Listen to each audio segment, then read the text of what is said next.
Tonight at 10, more than 2 million people in Scotland are facing the country's toughest restrictions from Friday.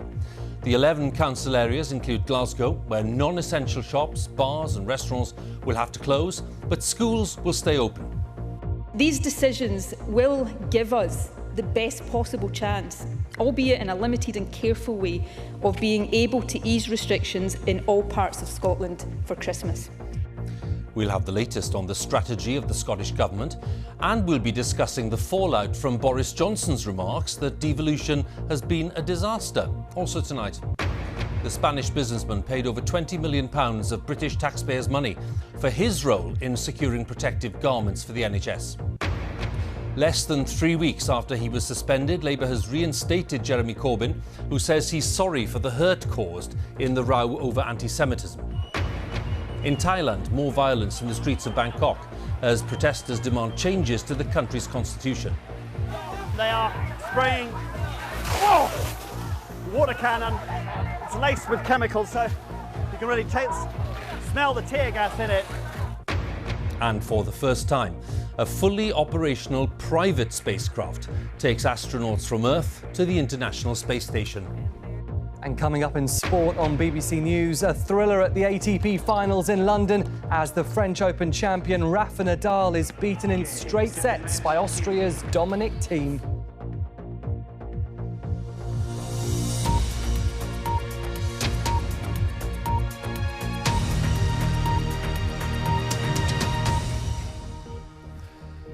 Good evening. More than 2 million people in Scotland are facing the country's toughest restrictions from Friday to try to curb some notably high rates of infection.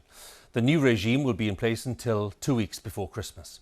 Level 4 rules will be imposed in 11 council areas, including Glasgow, as well as East and South Ayrshire, Renfrewshire and East Renfrewshire, West and Eastern Bartonshire, North and South Lanarkshire, Stirling and West Lothian.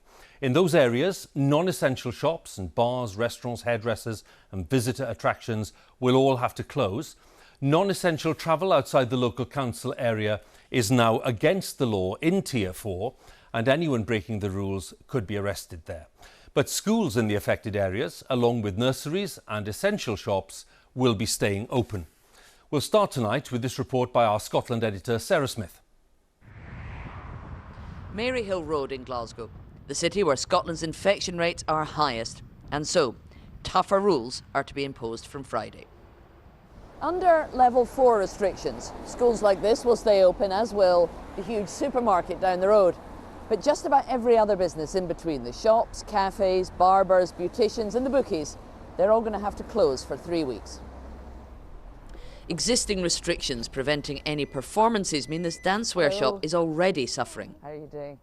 So, you're going to have to close? It's just a devastating blow. We've already been locked down before and now we're going back into it again.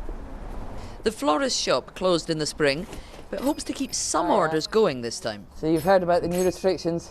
If we have to close, it'll be online orders, telephone orders, and basically we'll be delivering those orders without customers coming in store. The lowest tier of the restrictions is closer to normal, allowing for larger indoor meetings. In level 1, the rule of 6 from 2 households kicks in, but meeting in homes is only allowed in some level 1 areas. In others, it's the same as level 2, where people are banned from socialising in each other's homes. In this level, pubs and restaurants can only serve alcohol indoors with a main meal.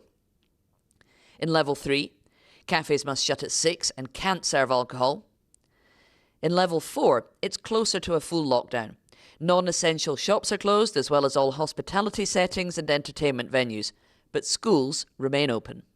Our objective in taking this action now is to protect the NHS, create the prospect of seeing some loved ones at Christmas and completing the journey to next spring with as few restrictions as possible. The Scottish Labour leader asked why some areas with falling transmission rates were being put into level 4.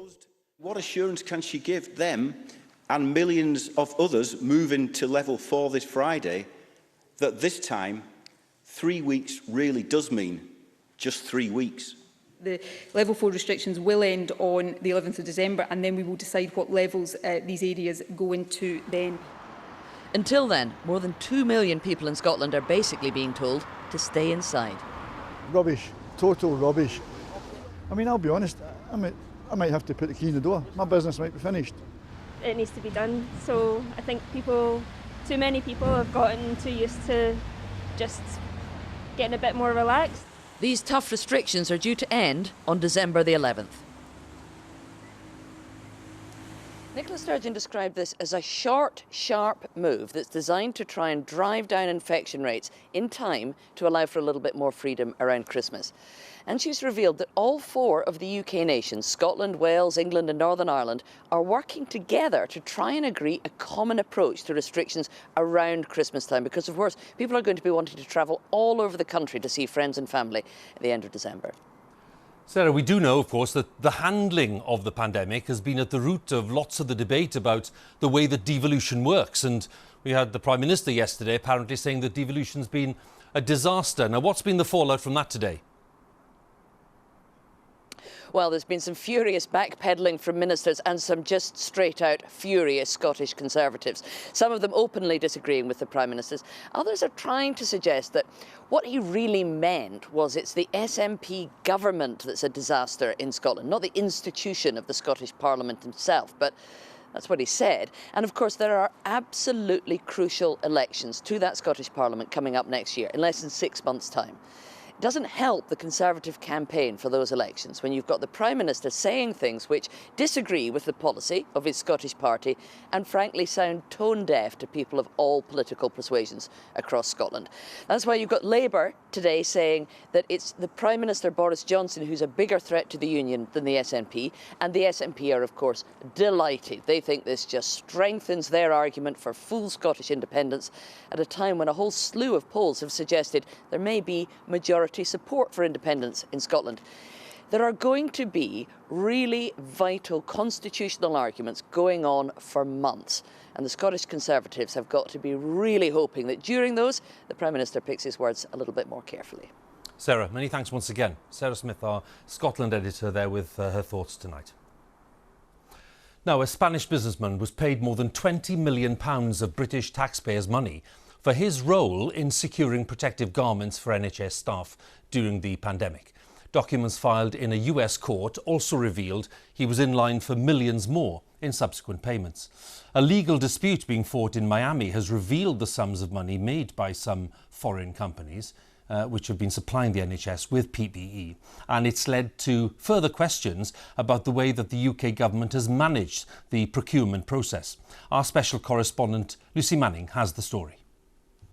Designer jewellery from a Miami company is some way from the UK's struggle to get protective equipment. But the owner of m000pk1x moved from pendants to PPE during the COVID crisis, winning UK contracts worth hundreds of millions of pounds.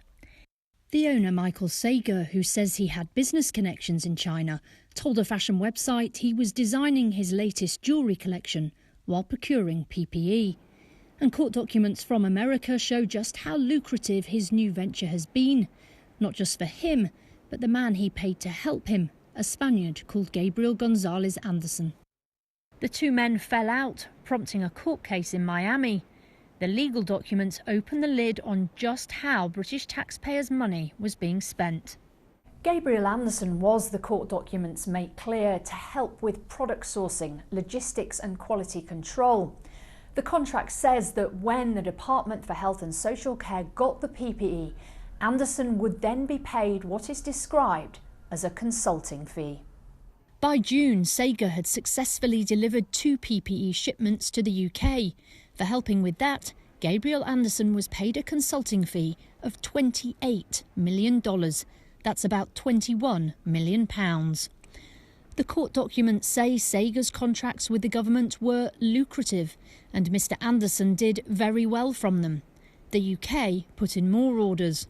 There were 3 more contracts agreed, which would yield yet more money for the subcontractor Gabriel Anderson.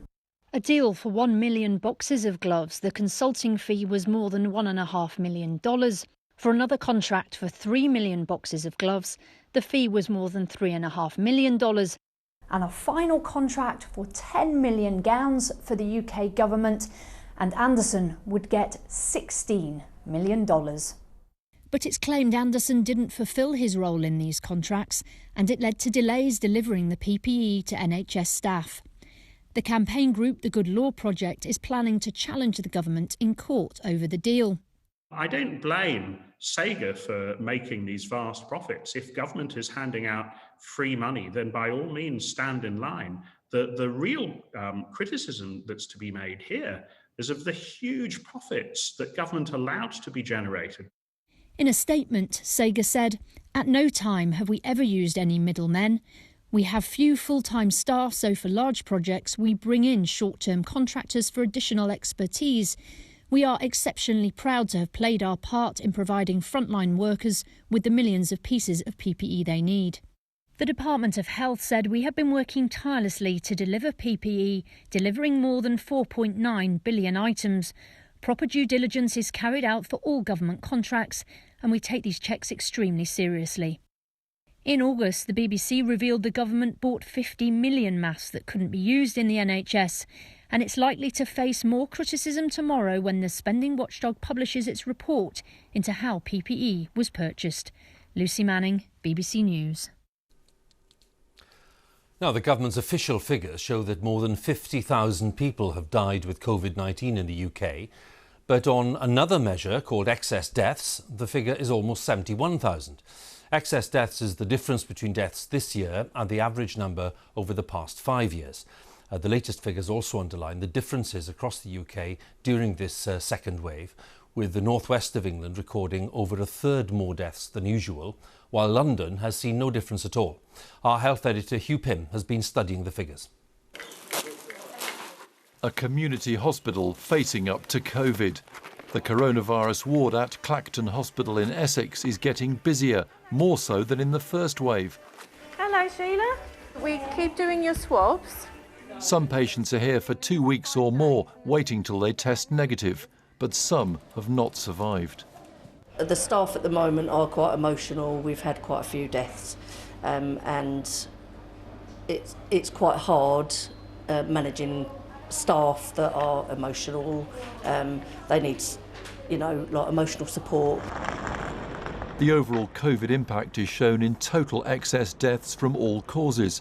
That's the number above what's expected at this time of year, with the latest figures for the first week in November.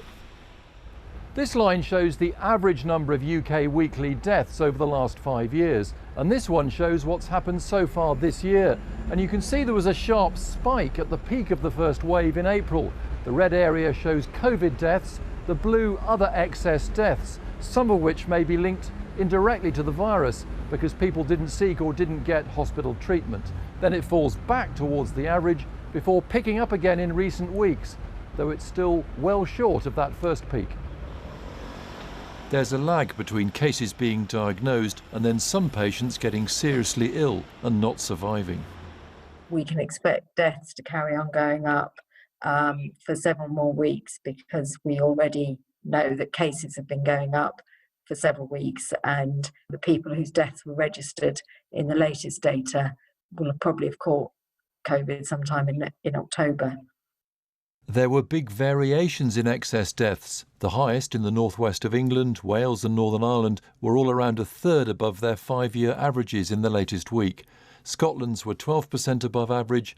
The lowest included the east of England with 6% and London with no deaths above the average. Experts say in some parts of the country, infection rates didn't come down as rapidly as others when lockdown restrictions were eased in the summer. In areas like the northwest, it still remained much, much higher than areas like London and the southeast. So what that meant was when we came into autumn and schools went back, infections started to increase from a much higher level.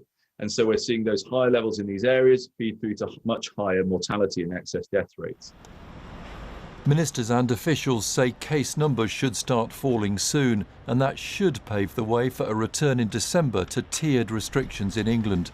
But what that means for Christmas is anyone's guess. Hugh Pym, BBC News. As I mentioned just a few moments ago, the latest official figures for the UK show that there were 20,051 new coronavirus infections recorded in the latest 24-hour period, and 598 deaths were reported. That's people who died within 28 days of a positive COVID-19 test.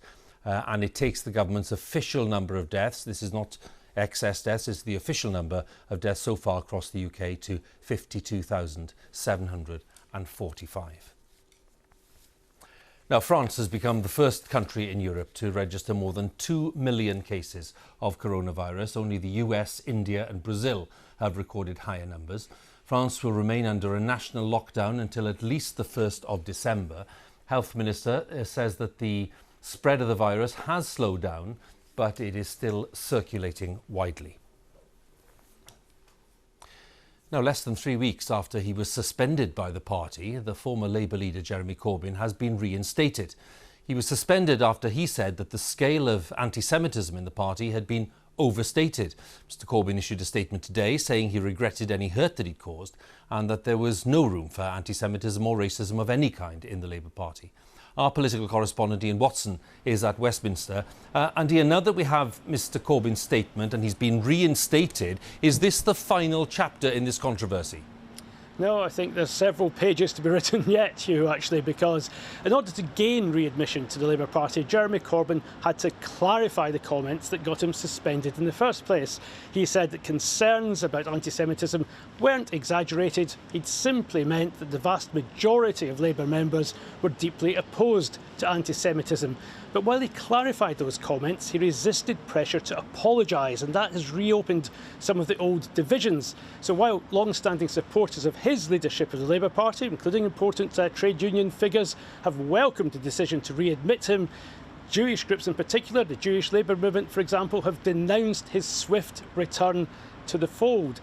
And I think what is interesting about this is, although he's now been brought back as a rank-and-file Labour Party member, he hasn't yet been readmitted to the Parliamentary Labour Party here at Westminster. So some MPs opposed to him, along with the Board of Deputies of British Jews, are putting pressure on Labour leader Sir Keir Starmer tonight not to readmit Jeremy Corbyn as a Labour MP. I'm told that no decision is going to be taken tonight at least. But I think it's very, very clear that though Sir Keir Starmer says he's going to introduce a new complaints procedure to deal with anti-Semitism from next year, nonetheless, drawing a line under the anti-Semitism row is far easier said than done. Ian, many thanks again. Ian Watson with the latest there at Westminster. A humanitarian crisis is unfolding in northern Ethiopia, that's according to the United Nations, with nearly 30,000 people fleeing the conflict there since the start of November. Now, tensions between Ethiopia's federal government and authorities in its northern Tigray region came to a head 2 weeks ago after the Prime Minister launched a military campaign accusing the powerful Tigray People's Liberation Front of attacking military bases. Now, hundreds of people have died and the conflict threatens to destabilise the region, pulling in neighbouring Eritrea and Sudan. Our senior Africa correspondent Anne Soy has this report. The way to safety is fraught with great risk here. These are Ethiopians from the northern region of Tigray. 2 weeks of fighting between the local government there and the national army has forced them to flee. They are arriving in their thousands every day in Sudan. We came with the clothes on our backs. I don't know where my husband is. I have been looking for him for 5 days. I don't know, but there was heavy fighting and many people died.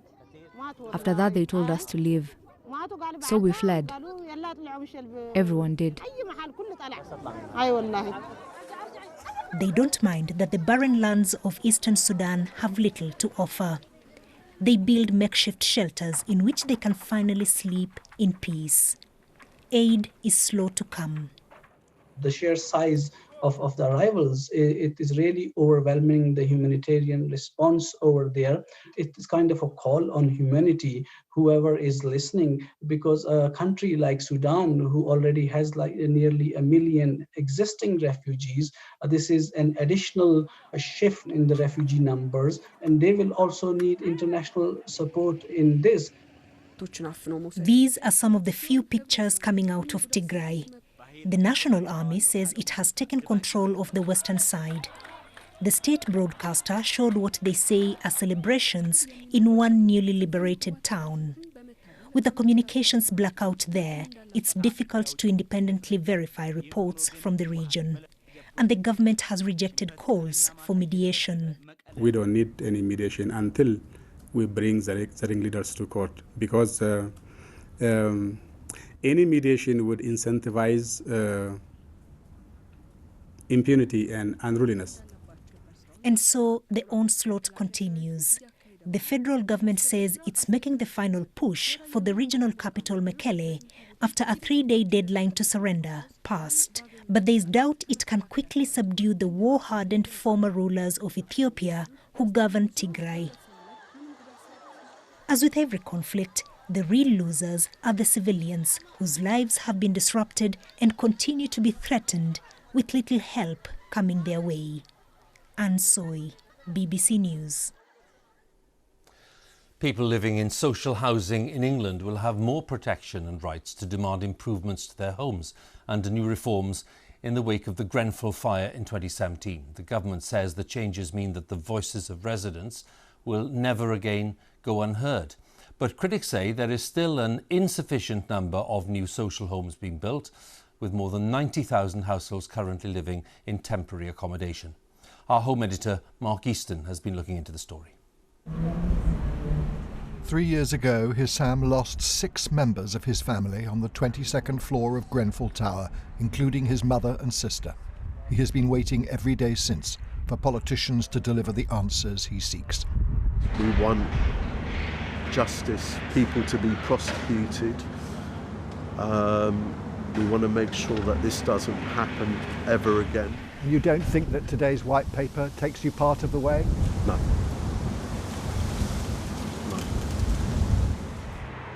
After the loss of 72 lives in the fire which engulfed Grenfell, the government admitted that for far too long the voices of social housing tenants had been ignored or silenced.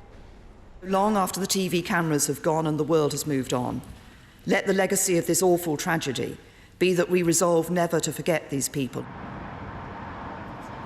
Despite the Prime Ministerial commitment, it took more than 3 years to produce today's social housing white paper. It proposes a charter of resident rights, including to be safe in your home, to have complaints dealt with promptly and fairly, and to have your voice heard with stronger regulation. When things do go wrong, we want to be able to ensure that you can get redress quickly and easily, with a much more consumer-focused regulator who will take action to ensure people's rights are actually respected and upheld. For me, it's just paper. You sound disappointed. I am, because if you look at the charter, it's nothing new. The government had said that as well as action on tenants' rights, their proposals would boost the supply of social housing. But actually, there is no firm commitment in the document, despite a growing and desperate need. In the summer, a senior committee of MPs told the government England needed 90,000 net additional social homes every year. For the last 5 years, there have been fewer than 10,000. The most recent annual figures show 6,300 were added, while 19,300 were sold off under right to buy. The government has allowed the housing market to become tilted towards a private rented, under-regulated sector, and has failed to give the sort of support that's needed both for social housing landlords and for social housing tenants. So here we are today with a white paper that promises better rights for social housing tenants, but does nothing about supply.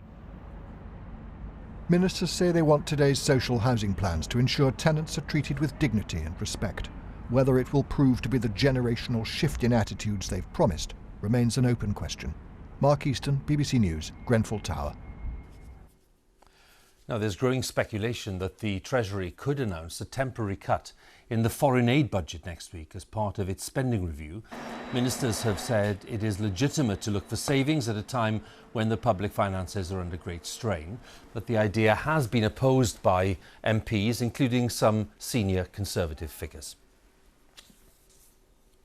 In Thailand, dozens of campaigners have been injured in continuing protests in Bangkok, calling for reform to the constitution. Police used water cannon and tear gas on the most violent day so far in the ongoing demonstrations. Our correspondent Jonathan Head has been reporting on the streets of the city. at a barricade by Thailand's parliament. Police battling some very determined demonstrators. They've been coming out time after time for months. A student-led campaign to transform the country's political system, even demanding changes to the monarchy, once beyond criticism here. Well, these protesters are now trying to pull away at this concrete barricade to make a way through. And they are spraying water cannon. It's laced with chemicals, so you can really smell the tear gas in it. And these protesters want to get through to Parliament because that's where the reforms they're demanding are supposed to be discussed. They're worried that in Parliament dominated by the military-backed party, their reforms are just going to be swept aside. That's why they're staying put. And you can see how determined they are. Next came volleys of tear gas. It was too much for some. But they wouldn't give up. Thailand is in the grip of an epic struggle, pitting a younger generation demanding more freedom, more accountability, against a military-backed state which is offering them few concessions. Jonathan Head, BBC News, Bangkok. The organisation that represents around 3 million people who don't qualify for full financial help during the pandemic is warning of the devastating impact on their members' mental health. Excluded UK says that almost half of the 3,000 members who responded to their questionnaire are struggling, with 1 in 5 experiencing panic attacks and 1 in 7 having suicidal thoughts. Our correspondent Jeremy Cook looks at the findings. Always getting asked about the fried chicken burgers. I love food. I'm going to eat this one first and then I'm going to show you how to do it. Pete's 2020 started well. His high-end burger business on fire. Time for the nice smells. A success story for an ex-soldier who had at one point been facing homelessness. Sriracha goes in there. A reward for months of refining recipes, building up from nothing. It's a labour of love, I've got to tell you. It's a labour of love. And then came COVID. It's soul destroying. When you put your heart and your soul and your everything into something for it to go wrong, you haven't got anything left. Pete thought he'd get help, but says he's received nothing from the government support schemes. 2020 has done a number on my mental health. It made me feel like I wasn't worthy of being in society anymore. When we met, Pete was staying positive. After the desperation and worry of being refused a government-backed loan, the bank said he could appeal. If the appeal for the bounce-back loan is unsuccessful, I don't really know what purpose will be left for me in life. Cheryl is another of the so-called excluded. A makeup artist for theatre and TV. Over the last 20 years, I've very, very rarely been out of work. But with lockdown, her industry and her work stopped dead. I was so frustrated with nowhere to turn, and I just literally lost it, turned my phone off and thought, that's it, I've got nothing. No one cares. Another COVID mental health crisis. An administration error delayed Cheryl's tax return. Not her fault, but enough to cost her any government support. Just massive insecurity and total loneliness. What was the low point for you? My mum crying her eyes out and saying, you need to get help. Because she was worried about you? Massively worried about me. At least Cheryl's getting some work now, but it's hand to mouth. No guarantees. You've just got to wait and see. There's no certainty at all about any of it. Mentally, I'm hoping I'll be all right again. Cheryl and Pete, stories of isolation and desperation. For thousands of us, COVID leads to money problems and, in turn, to mental health crisis. We've had 4 or 5 suicides within the community. Excluded was formed for those hit financially by the COVID crisis. Now, it's about mental health too. A total crisis, and these people have come from an experience that they never thought they would be impacted by mental health. You don't know if you can feed your children or keep your house. You can't do anything else. Your brain is just not able to function in the same way. Pete's been back in touch, and so we're back for a catch-up. When did you actually get the letter? As soon as I got back. It's bad news on the bank loan. They basically just said that we're not doing it. A bitter blow. I've got a myriad of emotions all rolled into one right now, but the main one is despair. Are you going to be okay? Got this far, I ain't going to give up, but I don't know what it is I'm not giving up on anymore, because there's not really any hope. The COVID crisis, countless futures rewritten and reshaped, and no way of knowing the long-term mental health legacy. Jeremy Cook, BBC News. After Jeremy's report there, for details of organisations offering information and support with mental health, you can go to bbc.co.uk/action line. You can call free at any time, and you can hear some recorded information on 08000 155 998, 08000 155 998. A private spacecraft built and operated by SpaceX, an American aerospace company, has docked at the International Space Station. It's the first time that a fully operational private craft has transported astronauts from Earth to that station. And the 4 astronauts, 3 from the US, 1 from Japan, will be spending the next 6 months there. Our science correspondent Victoria Gill has this report. Let us know when your review is complete and you are ready for docking. Dragon SpaceX, soft capture confirmed. Docking sequence is complete. Welcome to the ISS, Resilience. The end of a 27-hour taxi ride to space.